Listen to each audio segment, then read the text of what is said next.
from 1971 from the Central New Jersey Home News under the U.S. Open article that was mentioned previously.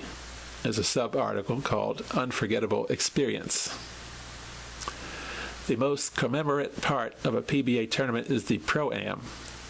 Early in its stages, the Professional Bowlers Association decided that a Pro-Am tournament preceding every tournament would add to the enjoyment of the spectacle and afford the local amateurs a chance to compete as partners with the top bowlers in the world. The Pro-Ams have exceeded every expectation in most cases. The pros have an opportunity to roll a few games, and the amateurs have a chance to rub elbows with the pros, and often a chance to rub it in too.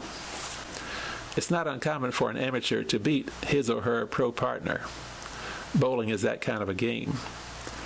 Only the top touring pros, practically every one of them is a champion, roll in the Pro-Ams. They do their best. In any Pro-Am, you have a great variety of bowlers. You have the bowler who has never competed in any competition at all and is extremely nervous. And there's the fun bowler who won the spot in an elimination or received the spot as a gift and is awed by the big names. So scared he's afraid to throw the ball and more interested in autographs than scores. There's also the opposite type, determined to be unawed and acting so casual that you can see it's all an act. There is also the high average bowlers, almost as good as the pros, and determined to prove that they can beat the pro. They are only slightly interested in the prizes offered. Their big deal is to get a score good enough to beat enough pros so they can have argument ammunition for years. Amateurs learn much about the pros when they have a chance to bowl with them in the Pro-Am.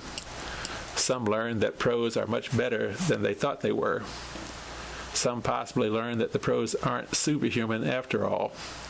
But practically all feel that they have had a rewarding experience because they discover that the pro bowlers aren't much different from other bowlers. People are people, and pro bowlers are nice people. They live in a different life. They range in wealth from rags to riches. They most often bowl like machines and just as often bowl a bad game or blow a spare to prove they're human. Being on the road almost all the time is difficult, to say the least. Pro bowlers, like other athletes, get used to it, or at least learn to accept it. In Pro-Ams, they get a chance to mingle with people, and they enjoy it. Sports writers who have covered all types of sports rate bowlers with the best. They're easy to talk to, don't try to be cute, and are genuinely interested in the people interested in them. If you enter a Pro-Am, don't hesitate to mix freely with the pros. Ask them questions about their game or your game. You'll find them very cordial and helpful. For a little while, the amateur becomes a part of the pro's life. Use this opportunity to get better acquainted with the top bowlers you've admired on TV. No doubt a delightful, unforgettable experience.